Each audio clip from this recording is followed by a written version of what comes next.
Hi guys, ನಾರ್ಮಲಾಗಿ ನೀವೆಲ್ಲ ಹೆಸರು ಕಾಳು ಸಾಂಬಾರನ್ನ ತಿಂದೇ ಇರ್ತೀರ. ಆದರೆ ನಾನು ಇವತ್ತು ಹೇಳ್ಕೊಡುವಂಥ ಈ ಥರ ಒಂದು ರೆಸಿಪಿನ ಮಾಡಿ ನೋಡಿ.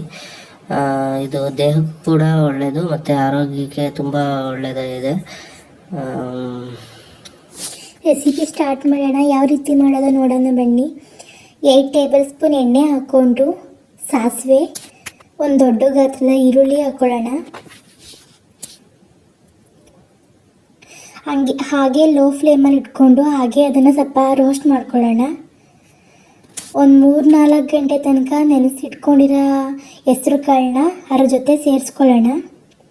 ಅದನ್ನು ಕೂಡ ಸ್ವಲ್ಪ ಎಣ್ಣೆಲಿ ಹುರ್ಕೊಳ್ಳೋಣ. ಅದು ಹುರಿದಷ್ಟು ತುಂಬ ಚೆನ್ನಾಗಿ ರುಚಿ ಬರುತ್ತೆ, ಚೆನ್ನಾಗಿರುತ್ತೆ ತುಂಬ. ಅದಕ್ಕೆ ರುಚಿಗೆ ತಕ್ಕಷ್ಟು ಉಪ್ಪು ಹಾಕ್ಕೊಳ್ಳೋಣ. ಈರುಳ್ಳಿಗೆ ಹೆಸರು ಕಾಳಿಗೆಲ್ಲ ಫುಲ್ಲು ಹೊಂದ್ಕೊಳ್ಳುತ್ತಲ್ವ, ಅದಕ್ಕೆ ಸ್ವಲ್ಪ ಸಾಲ್ಟ್ ಹಾಕೋಬೇಕು. ಇಲ್ಲ ಹಾಕ್ಕೊಳ್ದವರು ಆಗುತ್ತೆ, ಲಾಸ್ಟಲ್ಲಾದರೂ ಹಾಕ್ಕೊಂಡ್ರೆ ಆಗುತ್ತೆ. ನೀವು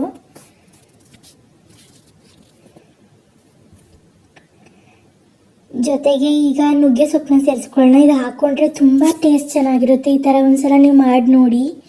ನೀವೇ ಮತ್ತೆ ಮಾಡಬೇಕು ಅಂತೀರಾ. ಮಕ್ಕಳು ಒಂದೊಂದ್ಸಲ ಸೊಪ್ಪು ತಿನ್ನಲ್ವಲ್ಲ, ಈ ರೀತಿ ಹಾಕ್ಕೊಟ್ರೆ ತುಂಬ ಚೆನ್ನಾಗಿ ತಿಂತಾರೆ. ಯಾವುದು ಕೂಡ ಸೈಡಲ್ಲಿ ತೆಗ್ದಿಡಲ್ಲ, ತುಂಬ ಚೆನ್ನಾಗಿರುತ್ತೆ. ಮನೇಲಿ ಒಂದ್ಸಲ ಟ್ರೈ ಮಾಡಿ. ಒಂದು ದೊಡ್ಡ ಗಾತ್ರದ ಟೊಮೊಟೊ ಹಾಕ್ಬಿಟ್ಟು ಅದರೊಳಗಡೆ ಸೇರಿಸ್ಕೊಳ್ಳೋಣ. ಅದು ಒಂದು 5 ಮಿನಿಟ್ಸ್ ಅದರೊಳಗಡೆ ಹುರ್ಕೊಂಡು, ನಾರ್ಮಲಾಗಿ ಖಾರಕ್ಕೆ ಯಾವ ರೀತಿ ರೆಡಿ ಮಾಡ್ಕೊಳ್ತಾರೆ ಆ ರೀತಿ ಕಾಯಿ, ಖಾರದ ಪುಡಿ, ಸಾಂಬಾರು ಪುಡಿ, ಕಡಲೆಪಪ್ಪು ಹಾಕೊಳ್ಳೋದಾರ ಹಾಕ್ಕೊಳ್ಳಿ, ಇಲ್ಲ ಅಂತಂದರೆ ಬೇಡ. ಹಾಕ್ಕೊಂಡು ರುಬ್ಬಿಟ್ಕೊಳ್ಳೋಣ. ಅದನ್ನು ಶೂಟ್ ಮಾಡ್ಕೊಳಕ್ಕಾಗಿಲ್ಲ, ಇದು ಮಾತ್ರ ಹಾಕಿದ್ದೀನಿ. ಎಲ್ಲ ನಾರ್ಮಲಾಗಿ ಗೊತ್ತಿರುತ್ತಲ್ಲ ಅಂತ ಹಾಕಲಿಲ್ಲ.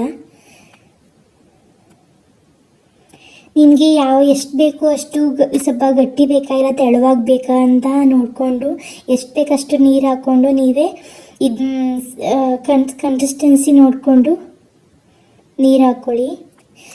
ಇದು ಚಪಾತಿಗೂ ಚೆನ್ನಾಗಿರುತ್ತೆ, ರೈಸ್ಗೂ ಚೆನ್ನಾಗಿರುತ್ತೆ, ಮುದ್ದೆಗೂ ಚೆನ್ನಾಗಿರುತ್ತೆ, ಯಾವುದಕ್ಕೆ ಬೇಕಾದ್ರೆ ಕಾಂಬಿನೇಷನ್ ಆಗಿರುತ್ತೆ. ತುಂಬ ಚೆನ್ನಾಗಿರುತ್ತೆ. ಅದು ನುಗ್ಗೆ ಸೊಪ್ಪು ಹಾಕಿರೋದ್ರಿಂದ ಇನ್ನೂ ಚೆನ್ನಾಗಿರುತ್ತೆ.